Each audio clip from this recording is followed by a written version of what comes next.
Evolucionando con Darwin. ¿Sabes qué es una especie? Una especie es el conjunto de organismos con características estructurales semejantes, que al aparearse procrearán descendencia fértil. Por ejemplo, todos los caballos del mundo son de la misma especie. Cuando estos se aparean, pueden dejar una descendencia fértil, es decir, sus hijos podrán tener hijos. Los caballos, las cebras y los burros son especies diferentes, ya que aunque son parecidos, no se aparean, y si lo hacen, sus hijos no podrán tener más hijos, ya que serán estériles.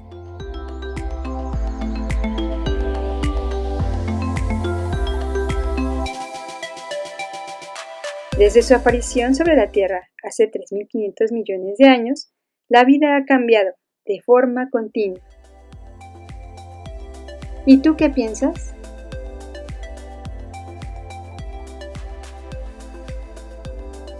¿Cómo sabemos que la vida ha cambiado? ¿Por qué ocurre ese cambio? ¿Cómo será la vida en 100.000 años?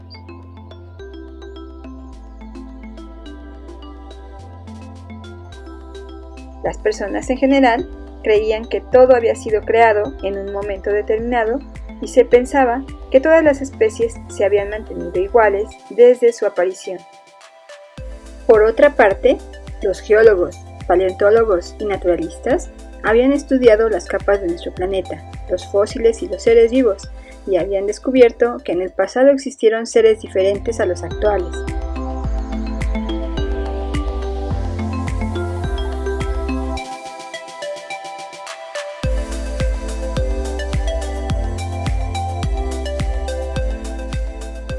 El naturalista Jean-Baptiste Lamarck, después de observar y comparar a diversos seres vivos, así como especímenes fósiles, llegó a la conclusión de que las especies cambiaron desde sus orígenes. Postuló 3 principios para explicar dicho fenómeno. Por necesidad. Los organismos se modifican cuando su ambiente sufre variaciones. Por ejemplo, según Lamarck, los antepasados de las jirafas tenían cuellos y patas cortos, pero al terminarse el pasto, empezaron a comer de los arbustos y árboles, y a estirarse para alcanzarlos. Uso y desuso. Si un órgano se usa, se mantiene activo y fuerte, y si no se usa, se deteriora. Las jirafas empezaron a estirar sus cuellos y patas, con lo que se les alargaron.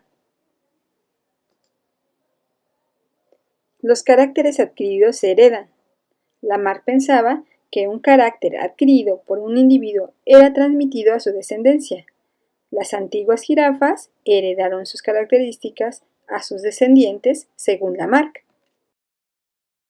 La aportación de Lamarck fue un primer acercamiento para entender cómo cambian las especies, aunque posteriormente se demostró que no se transmiten las características adquiridas por un individuo a su descendencia.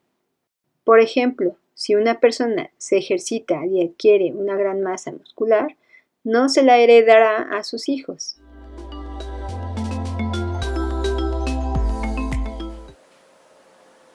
El cambio que sufren las especies ocurre muy lentamente. Se necesitan varias generaciones de organismos para observarlo, por lo que fue un proceso difícil de descubrir. Darwin tuvo la oportunidad y la habilidad de reunir las pistas de la evolución. La primera de ellas fue leer el artículo del economista Malthus. En el ensayo sobre el principio de la población, Malthus dio a conocer que la población humana crecía a mayor velocidad que el alimento. Esto provocaba que las personas lucharan por ello. Darwin se dio cuenta que entre los seres vivos ocurre lo mismo. Por ejemplo, una estrella de mar puede depositar hasta 2,5 millones de huevos. ¿Te imaginas si todos sobrevivieran? ¿Por qué no sobreviven todos? ¿Cuáles son los que sobreviven?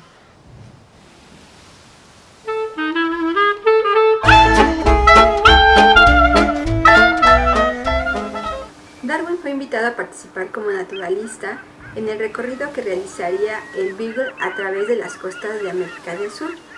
Él se encargaría de recolectar animales, plantas e incluso recolectó fósiles.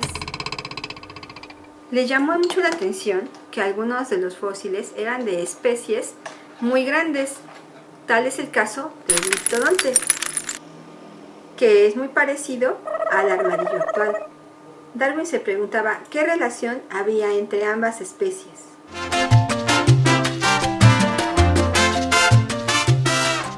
Aquí podemos ver el recorrido que realizó Darwin en el Beagle.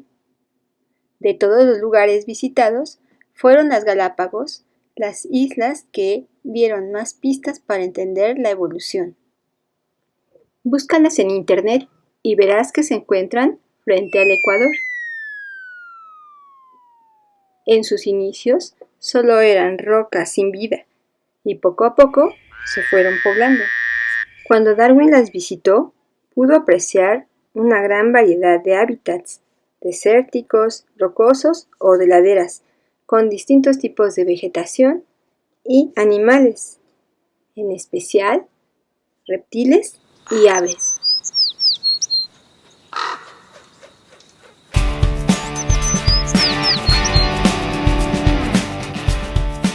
Darwin suponía que las especies que poblaban las islas eran iguales a las del continente, pero al analizar las aves llamadas pinzones, se llevó una gran sorpresa al darse cuenta de que eran distintas, y más aún cuando se enteró que algunas islas tenían su propia especie adaptada al alimento que ofrecía el lugar. Ese conocimiento ocasionó un terremoto en las ideas de Darwin. Las especies no fueron creadas al mismo tiempo, ni son fijas, las especies cambian. Esa idea fue la semilla que originó la teoría de la evolución. Según Darwin, los pinzones del continente pudieron llegar a las islas de alguna forma, volando o arrastrados por los huracanes. Las que sobrevivieron tuvieron descendientes, pero como en toda familia, no fueron iguales. Por ejemplo, algunos tenían un pico más delgado y otros uno más corpulento.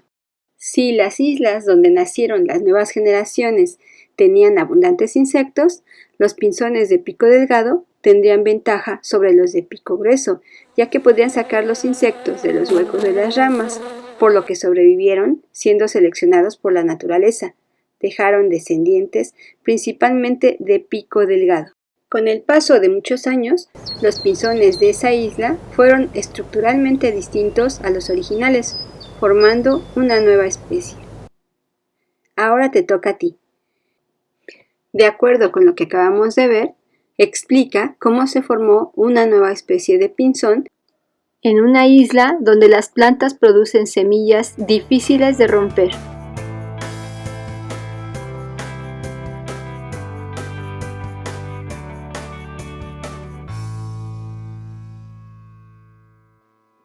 Alfred Russel Wallace, otro naturalista inglés, estudiando los seres vivos de Indonesia, llegó también a la conclusión de que las especies se transforman cuando luchan por sobrevivir, y envió sus ideas a Darwin. Ambos naturalistas propusieron que todas las especies evolucionan a partir de ancestros comunes a través del proceso conocido como selección natural. Darwin publicó el libro sobre el origen de las especies en 1859.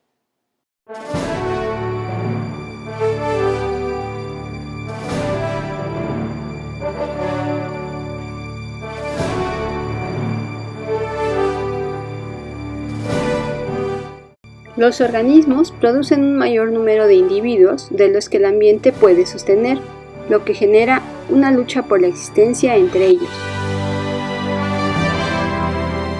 Sobreviven los organismos más aptos en un ambiente determinado. A este fenómeno se le llama selección natural. Estos organismos podrán reproducirse y dejar descendencia. Las poblaciones sufrirán un cambio gradual y las características favorables se acumularán con el paso de las generaciones. Con el tiempo se formarán nuevas especies.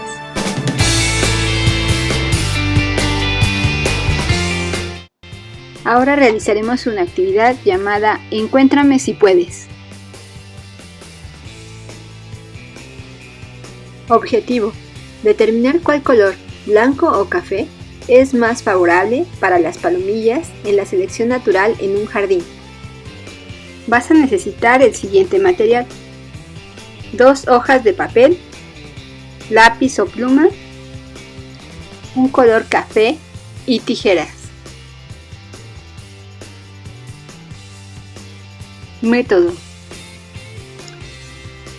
imagina que una pareja de palomillas tuvo 10 crías, 5 blancas y 5 cafés. Dibújalas y recórtalas. Sin que alguien te vea, colócalas entre las plantas de tu jardín o en el de la escuela. No olvides dónde las pusiste. Invita a tu familia o a tus compañeros a que las encuentren. Registra cuáles encontraron primero. ¿Por qué? ¿Cuáles tienen mayor probabilidad de dejar descendencia? Después de muchos años, ¿cuál será el color predominante en la población de palomillas?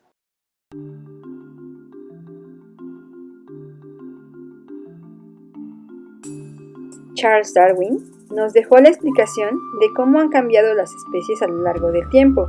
Sus aportaciones nos han permitido entender las características, funciones y comportamiento de los seres vivos, las relaciones y parentescos entre especies e incluso nos ha ayudado a entender cómo se comportan algunos organismos causantes de enfermedades.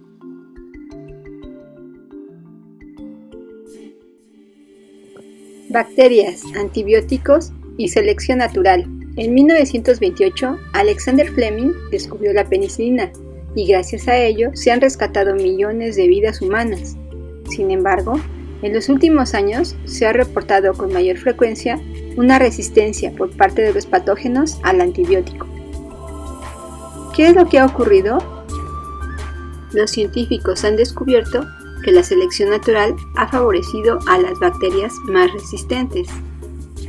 Cuando una persona toma antibiótico, es en los primeros días cuando las bacterias más vulnerables mueren, pero otras, las menos vulnerables a él, resisten y se reproducen.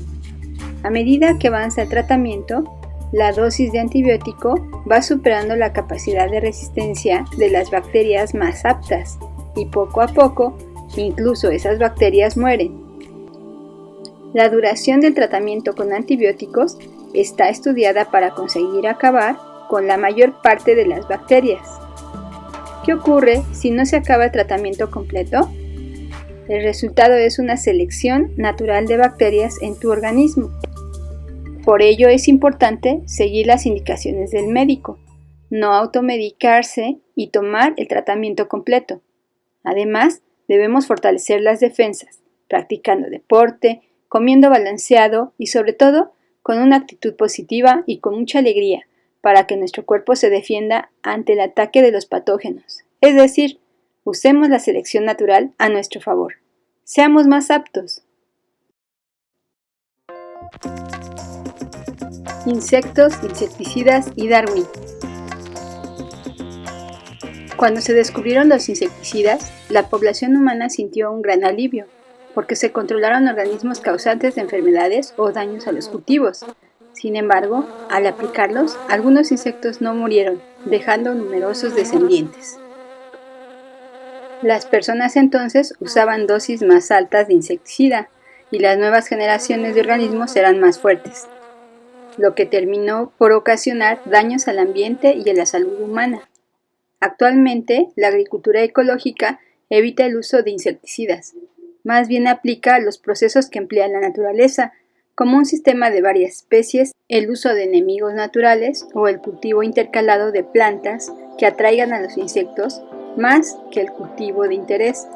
Con esto se tienen más posibilidades de control, evitando generar organismos resistentes. Como puedes ver, el conocimiento del cambio que ocurre en los seres vivos se actualiza con base en el legado de Darwin.